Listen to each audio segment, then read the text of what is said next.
Hey, survivors, guys, thank you so much for tuning in.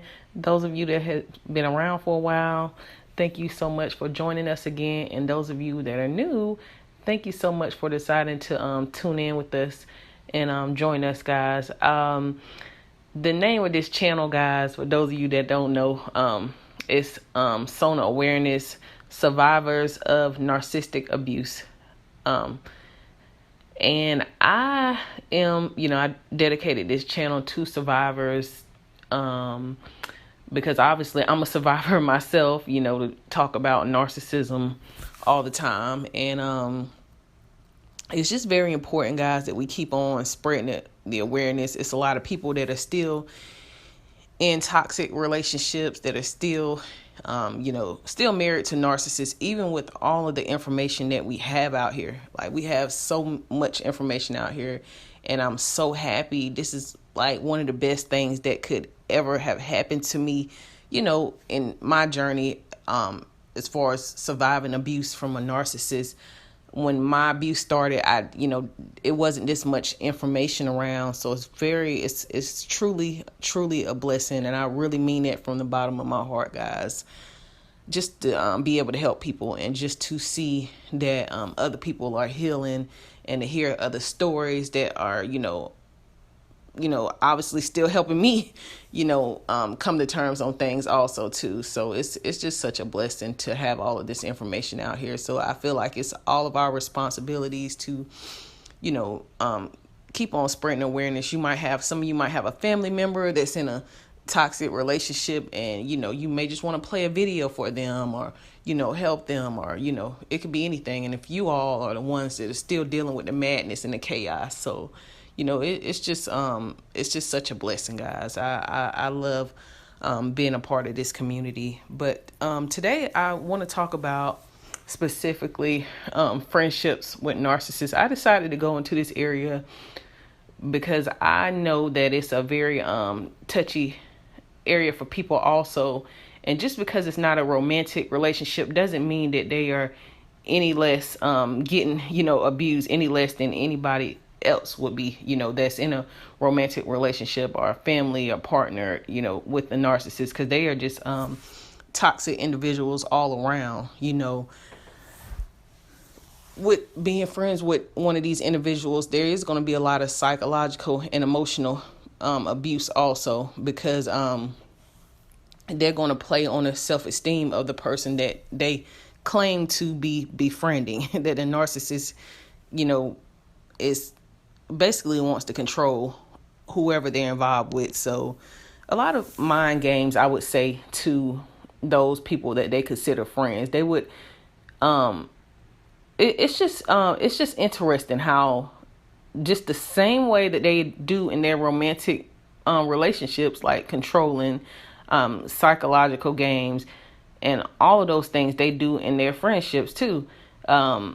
They'll begin idolizing their friends just to become friends with them. And they are funny about who they select to be friends. So they'll begin idolizing them also, devaluating and discarding them too. So the abuse doesn't work really any differently, in my opinion, to any other way as it would in, like I said, a romantic relationship.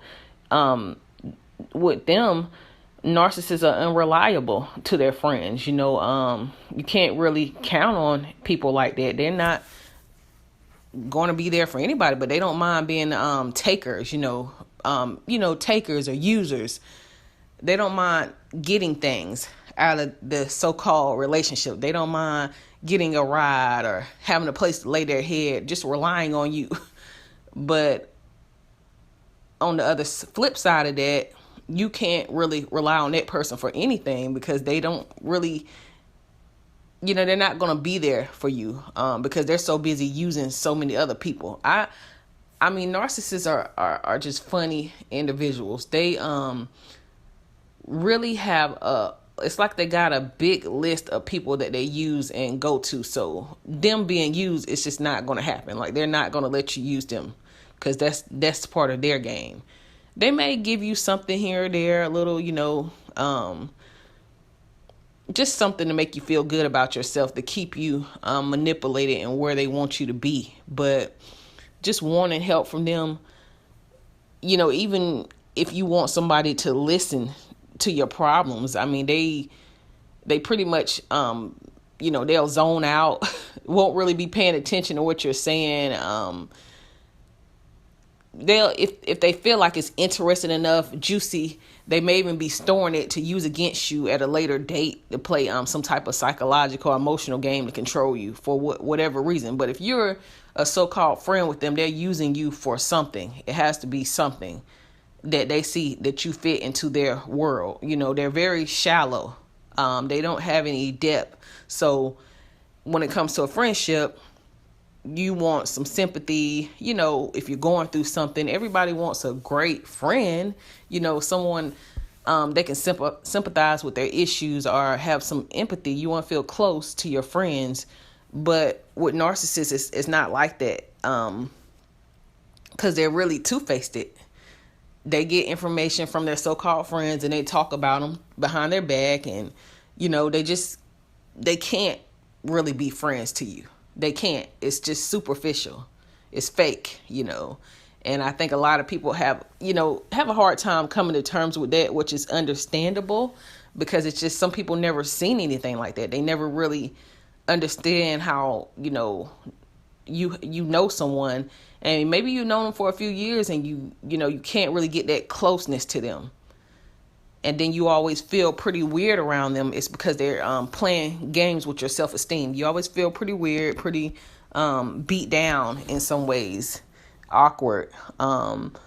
It's just because the narcissist is really good at playing psychological, emotional games. They abuse everybody, everybody. And I know some people probably think, well, why would somebody be friends with them if they're gonna abuse them and be so toxic? It's because they don't know, what a narcissist is. They're not there yet. That's why it's so important for us to keep on, spreading awareness and letting people know this information that's out here. It's such a beautiful thing. But these individuals literally are just talk about you behind your back, and they'll talk about you in your face. They'll say little things like, oh, are you still working on your weight loss? Or, anything to make you feel insecure, and it's just so interesting. What's really interesting about them is that it's just the people that they use, how they select people on purpose. Certain people, they just are really selective, just like romantic partners, just like the family members, anybody, co-workers. They are really selective who they use, who they want to target and, pull into their world. So they always pull in people who are very empathetic, who are very kind and generous, who really pretty much sum it up, have big hearts. And they just take advantage of those people, emotionally manipulating them. It's just really sick and twisted. But some of the friends that they have are, they're flying monkeys also. So, not everybody is a good person that's being taken advantage of, so to speak. Some of their, people in their circles are, flying monkeys for them. They are already toxic themselves. They already have issues themselves. So the narcissist just pretty much sucks them into the world. They may do drugs with them, smoke and drink with them and gossip with them. They use them as a source of supply. Maybe the narcissist is using this so-called flying monkey friend as a source of supply to, gossip and to, as fuel for a lot of that negativity that narcissists hold in, and they got to put it out on different people. So they may use this flying monkey friend to criticize whoever they're with, whoever the narcissist is seeing or, in a relationship with, because a narcissist needs to start, smearing people names. We all know that, and they do this by, they do this for a long time by complaining about whoever they're with, whoever they're seeing, and criticizing little things about them. So by the time things are already over, people think that the person that the narcissist is seeing, the source of supply, or the partner, their girlfriend or boyfriend or their spouse, people think that person is crazy because they've been hearing about this person for so long. But the narcissist is so deliberately, And that's how I know they are predators. They always seem to be 10 steps ahead of their targets. And it's just not fair. It's just not fair that someone can be here doing so much damage to people. And you got some people who just don't see that person as toxic still to this day. They still think they're good people. They just don't have a clue. It's because they're deliberately setting people up. They've been doing this, plotting, planting seeds. They're just so destructive and toxic. So some of these people that narcissists may also use for so-called friendship, but I'm not even going to say friendship. I'm just going to say associate, because they don't have the ability to be friends. They don't have ability to be trustworthy, because you can't trust them, because they're never, they're unreliable.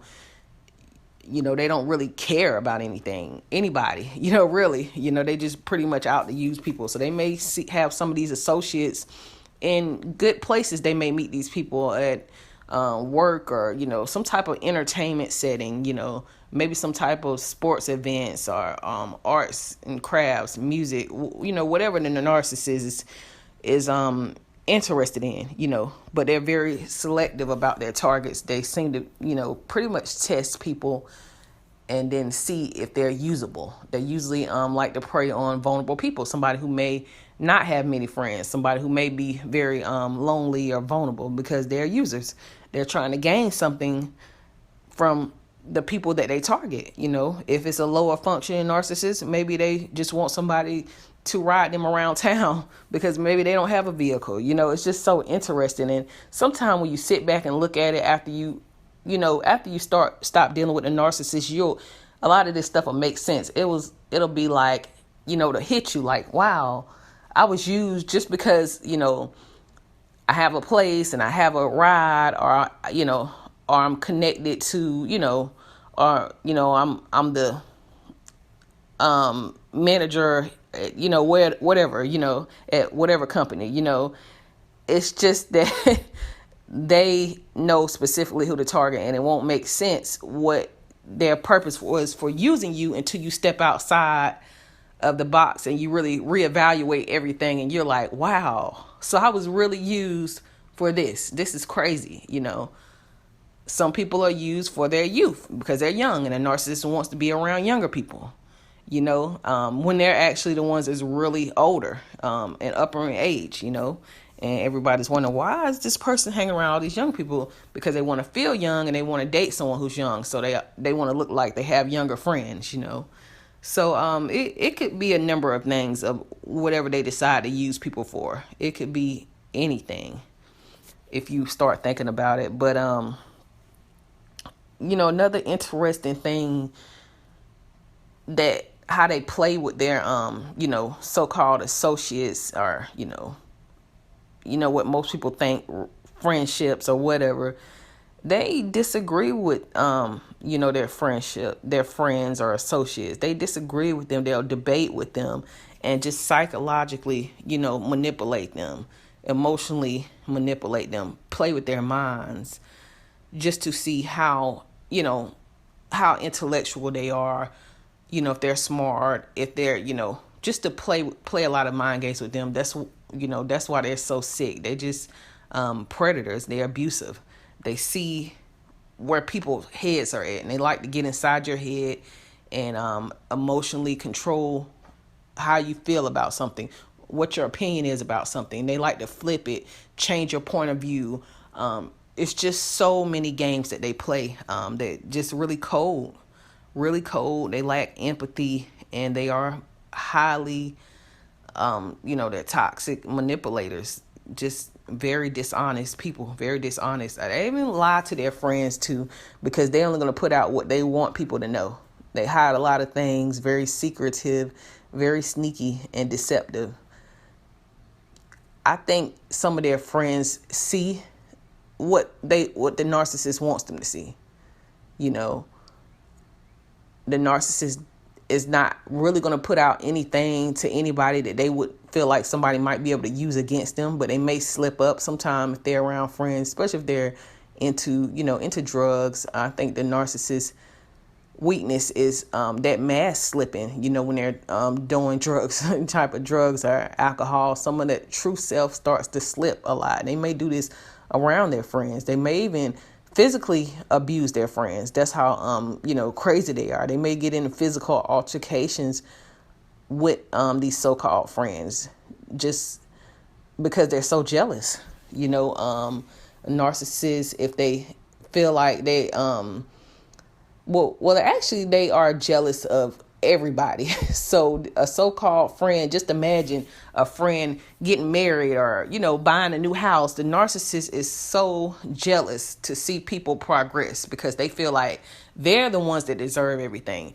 Why do other people have this and I don't have it? They're secretly fuming on the inside because they want all the attention and the admiration, but they always have all this revolving doors of karma because of all the crap that they do to people. So they are never really satisfied. So just imagine seeing a so-called friend, get married to a beautiful wife or, have kids and, anything that you would think that a so-called friend was supposed to be happy for you, supposed to be happy and just, have a sense of, happiness and respect for you and be proud of you. But the narcissist is somebody that is jealous and is going to try to pretty much just wants to see you fail just because it's not them. So they'll wait around to hear something bad and, play into your situation. If you're having issues, they're the last person you should be talking to because they plant little seeds in your minds. If you're having problems with your spouse or somebody, narcissists may say, oh, well, I always thought that this person was kind of, she was kind of sneaky. So I never thought that you would marry somebody like that. Or, they just want to see people fail. They're toxic people. They are toxic. And, you just pretty much don't need people like that in your lives. We don't need people like that in our lives. So just going around people in any setting, whether it's a school setting or, employment setting, not everybody is going to be your friends. And sometimes a lot of us have issues with making friends, but just the world that we live in, I just feel like you'll be lucky if you find just one good person, but you don't have to have like a whole bunch of friends and things of that nature because 9 times out of 10, many of these people may be narcissistic and they may end up creating a lot of toxic situations in your life. So I would, definitely stay away from narcissistic people, bosses, co-workers, family members, just anybody. I think the world is so much better. Our world, that we create, would be so much better without toxic people. Just people that do have empathy, surrounding ourselves with people that do have empathy, that are not out to use us or, gain something from us. So, just opening up our minds and our hearts to just kind of see, using our discernment to see if someone is, doesn't seem sincere or, just doesn't seem trustworthy, and just falling, our hearts with things. Sometimes we ignore things because somebody may seem so nice or so cool, and we ignore like red flags because we want to ignore red flags. But that could be so detrimental and problematic to your well-being and your health, having a toxic person. So yeah, that's my those are my thoughts on friendships with narcissists, guys. Just tell me what you think, guys, in the comments. I always want to get into discussions with you guys. I do comment back. I am really, really great about answering, commenting back and, talking with you guys. So tell me what you think. Have you guys ever been friends with a narcissist or ever had what you thought was a friendship? And just let me know, guys. I love to talk about things like this. So just join me in this journey, guys. Let's keep spreading the awareness around and just helping other people and continuing to grow and heal ourselves, guys. And I will see you guys later. Bye.